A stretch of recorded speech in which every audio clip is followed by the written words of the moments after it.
Assalamualaikum warahmatullahi wabarakatuh. Selamat pagi Bu Nikmat dan selamat pagi teman-teman semuanya. Di pagi hari ini kami dari kelompok ISGA akan melakukan presentasi materi yang berjudul Sistem Pembelian Kredit dan Sistem Pengeluaran Kas. Nah, sebelum kita mulai presentasi pada pagi hari ini, perkenalkan nama saya Ahmad Rika Prianto, nomor presensi 1. Perkenalkan nama saya Nanina Azra, presensi 18. Perkenalkan nama saya Yasin Santoso, presensi 26. Nama saya Feranita Maiwanda, presensi 25. Nama saya Fania Nirmala Dewi, presensi 9. Oke, baik. Berikut merupakan materi presentasi yang kami akan jelaskan. Jadi yang pertama adalah sistem pembelian kredit. Sistem pembelian kredit adalah serangkaian prosedur yang digunakan perusahaan untuk memperoleh barang atau jasa dari pemasok dengan pembayaran yang dilakukan pada periode berikutnya atau tidak tunai. Nah, sistem ini penting dalam pengelolaan persediaan dan kewajiban perusahaan. Next. Kemudian fungsi yang terkait sistem pembelian kredit ada beberapa fungsi. Yang pertama adalah fungsi gudang, yaitu bagian yang bertanggung jawab mengelola persediaan dan memantau jumlah barang yang tersedia, membuat surat permintaan pembelian dan menyerahkan dokumen ke bagian pembelian. Kemudian yang kedua, fungsi pembelian, yaitu unit yang mengatur proses membeli barang dari pemasok dan menentukan supplier yang tepat berdasarkan harga dan kualitas. Kemudian yang ketiga adalah fungsi penerimaan, yaitu bagian yang menerima dan memeriksa barang yang datang dari pemasok, yang tugasnya adalah memeriksa kualitas dan kuantitas barang, mencocokkan barang dengan dokumen, membuat laporan penerimaan barang atau LPB, dan menyerahkan barang yang diterima ke gudang. Kemudian yang keempat ada fungsi akuntansi, yaitu bagian yang mencatat transaksi pembelian kredit dan mengelola kewajiban perusahaan kepada pemasok. Nah, tugasnya sendiri yaitu mencocokkan invoice, mencatat utang pemasok, menyusun kartu utang, dan menjaga dokumen pembelian agar tidak terjadi salah bayar. Kemudian yang kelima adalah fungsi keuangan atau biasa disebut kasir, yaitu bagian yang melakukan pembayaran kepada pemasok sesuai jatuh tempo. Tugasnya sendiri adalah menyiapkan bukti kas keluar dan menyerahkan bukti pembayaran ke bagian akuntansi untuk pencatatan.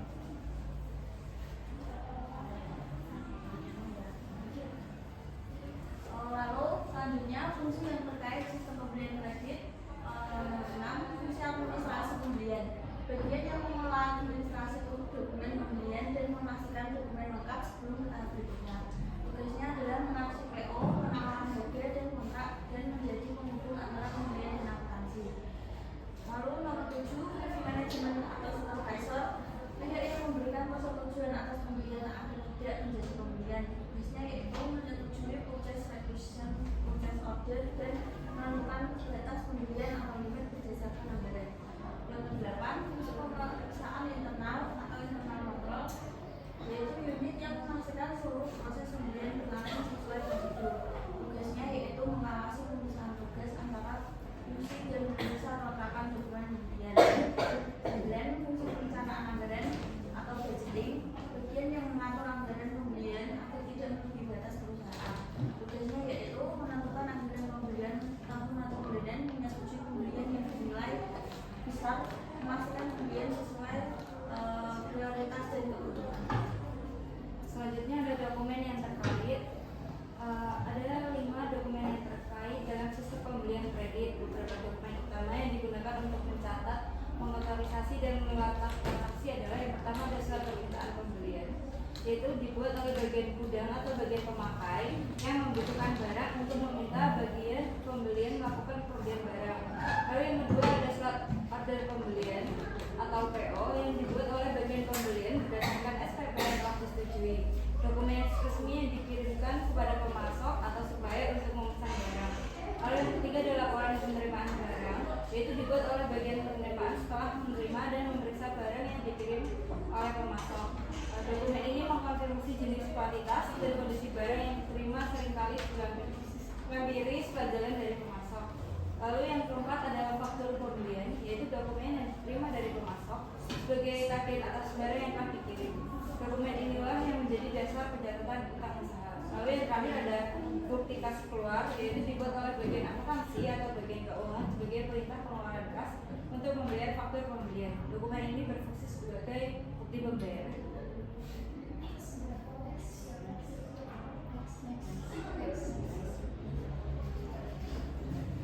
Lalu prosedur pembelian. Yang pertama dimulai dari ada 4 entitas, yaitu unit peminta barang, pemasok, departemen pembelian, departemen penerimaan barang. Lalu dimulai dari unit peminta barang. Jika persediaan telah mencapai titik pemesanan kembali, unit peminta barang akan membuat permintaan pembelian sebanyak 3 lembar dan mendistribusikannya sebagai berikut. Lembar pertama diteruskan ke departemen pembelian, lembar kedua diteruskan ke bagian utang, lembar ketiga diarsipkan ke pengelola. Lalu masuk ke departemen pembelian. Departemen ini menerima permintaan pembelian dari unit peminta barang atas dokumen tersebut. Bagian ini memilih pemasok dan membuat order pembelian sebanyak 5 lembar dan mendistribusikannya sebagai berikut. Lembar pertama dikirimkan ke pemasok, lembar kedua bersama-sama dengan permintaan pembeliannya diarsipkan urut nomor dokumen. Lembar ketiga diserahkan ke unit peminta barang. Lembar keempat diteruskan ke bagian penerimaan barang. Lembar kelima diteruskan ke bagian utang. Lalu beberapa saat setelah mengirim order pembelian ke pemasok, departemen ini akan menerima dokumen permintaan order dari pemasok yang menjelaskan bahwa order pembelian sedang diproses. Lalu memasuki ke entitas departemen penerimaan barang. Departemen ini mula-mula menerima tembusan order pembelian, kemudian mengarsipkannya untuk nomor dokumen. Selanjutnya, departemen ini juga menerima barang bersama-sama dengan slip pengangkatan dari pemasok, kemudian memeriksa kondisi fisik barang, mencocokkannya dengan arsip order pembelian, menghitung dan membuat laporan penerimaan barang sebanyak 6 lembar dan mendistribusikannya sebagai berikut. Lembar pertama dan lembar kedua bersama dengan barangnya diserahkan ke unit peminta barang. Lembar ketiga diserahkan ke departemen pembelian. Lembar keempat bersama dengan tembusan order pembelian diarsipkan urut abjad. Lalu ke unit peminta barang. Setelah menerima barang dan laporan penerimaan barang, unit ini akan mencocokkan dokumen, menerima dan menyimpan barang dan mendistribusikan dokumen sebagai berikut. Laporan penerimaan barang lembar pertama bersama-sama dengan permintaan pembelian dan order pembelian diarsipkan urut nomor. Laporan penerimaan barang lembar kedua diteruskan ke bagian utang. Yang terakhir departemen pembelian. Setelah menerima tulisan laporan penerimaan barang, departemen ini akan mencocokkan dokumen dan mengaji termin pembelian dan mengarsipkannya seluruh dokumen urut nomor. Selanjutnya adalah sistem pengendali internal pembelian kredit, yaitu aktivitas dari aktivitas operasi transaksi, yaitu manajer unit peminta mengotorisasi manajer departemen pembelian menyetujui. Lalu yang kedua ada pengamanan terhadap aset dan catatan, itu laporan penerimaan barang dibuat ketika barang diterima. Lalu laporan penerimaan barang bernomor urut tercetak, kuantitas barang dihitung saat barang diterima, kuantitas barang dihitung secara independen. Lalu yang ketiga ada aktivitas pemisahan tugas, yaitu bagian pembelian dan bagian ulang dagang, pencatat persediaan dan bagian gudang, bagian penerimaan barang dan bagian gudang. Lalu aktivitas yang kedua ada dokumen dan catatan yang memadai, yaitu ada 3. Yang pertama permintaan pembelian, yaitu dibuat berdasarkan titik dan kuantitas pemesanan kembali, dimintakan persetujuan untuk pemesanan khusus. Lalu yang kedua ada order pembelian, yaitu dibuat atas dasar permintaan pembelian bernomor urut tercetak, pemasok dipilih dari daftar pemasok yang disetujui. Dilakukan pengecekan terhadap harga dan harga. Lalu yang terakhir ada paket voucher, yaitu faktur dikirim langsung ke bagian utang dagang, voucher bernomor urut tercetak, voucher didukung oleh permintaan pembelian, order pembelian, laporan penerimaan barang dan faktur asli. Dan yang terakhir voucher diverifikasi.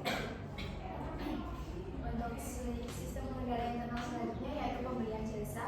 Untuk aktivitas yang pertama, otorisasi transaksi dengan manajer unit peminta mengotorisasi, manajer departemen pembelian menyetujui. Untuk aktivitas yang kedua yaitu pemisahan tugas, bagian pembelian dan bagian utang dagang. Aktivitas yang ketiga yaitu dokumen dan catatan yang memadai oleh permintaan barang dibuat departemen pemakai dan dimintakan persetujuan. Oleh order pembelian dibuat atas dasar permintaan pembelian nomor urut berserta pemasok dipilih dari daftar pemasok yang disetujui, dilakukan pengecekan terhadap harga dan termin serta pencatat penerima jasa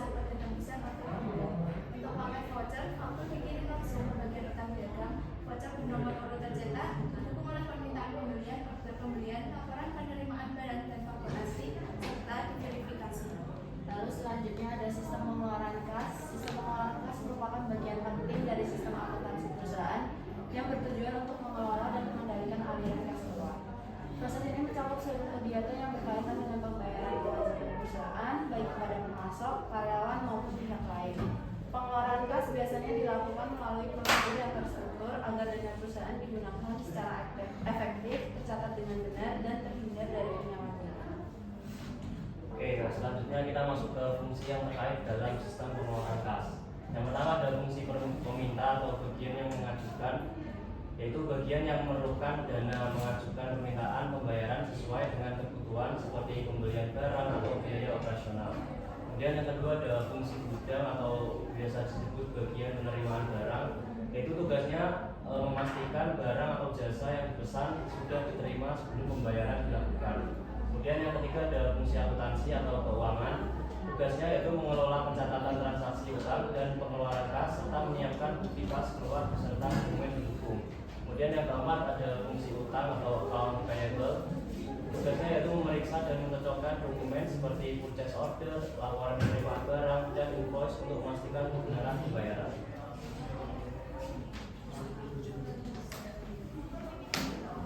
Lalu selanjutnya fungsi nomor 5, fungsi utang atau account payable, memeriksa dan mencocokkan dokumen seperti purchase order, laporan penerimaan barang, dan invoice untuk memastikan kebenaran pembayaran. 6. Fungsi kasir atau treasury, melaksanakan pembayaran dan menjaga saldo kas atau rekening dan perusahaan.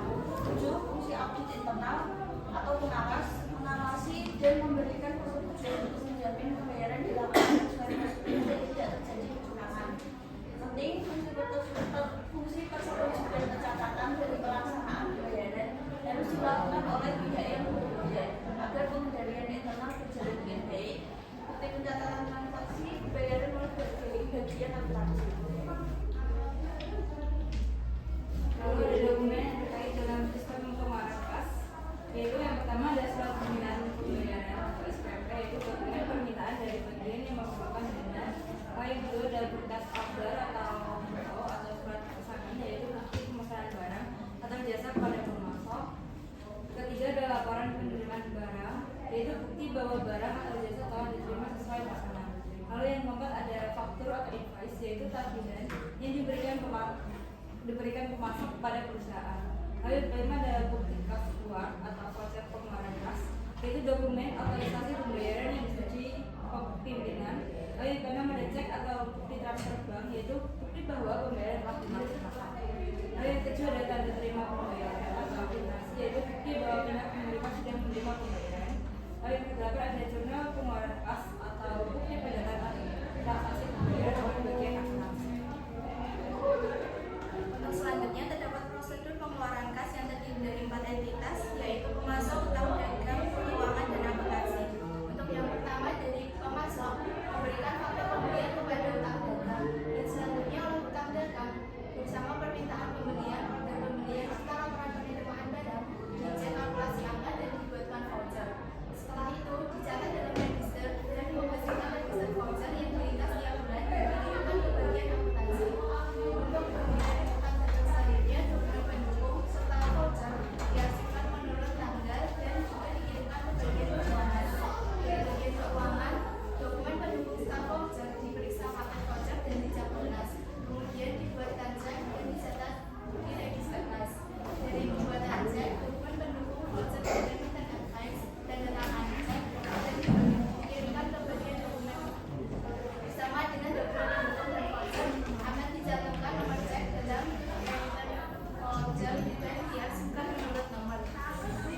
Lalu yang terakhir ada bagian buku besar dan bagian anggapan. Lalu aktivitas yang lain ada dokumen dan catatan yang memadai. Pengelolaan kasnya yaitu yang pertama di paket voucher dilakukan pengajian terhadap kelengkapan paket voucher khususnya fakturasi. Lalu selanjutnya dibatalkan saudara setelah cek ditandatangani. Lalu ada utang dagang yaitu diposting ke buku pembantu utang setiap hari. Lalu yang terakhir ada buku besar jurnal transaksi pengelolaan kas dibuat setiap hari. Oke, kesimpulan dari pemaparan mengenai manajemen bisnis menekankan bahwa pentingnya memahami, mengidentifikasi dan mengelola berbagai risiko yang dihadapi perusahaan guna mencapai stabilitas dan pertumbuhan berkelanjutan. Bisnis dapat meminimalkan potensi kerugian, merespon perubahan pasar dengan lebih cepat, dan menjaga aset dan reputasi mereka dengan menerapkan strategi manajemen risiko yang baik.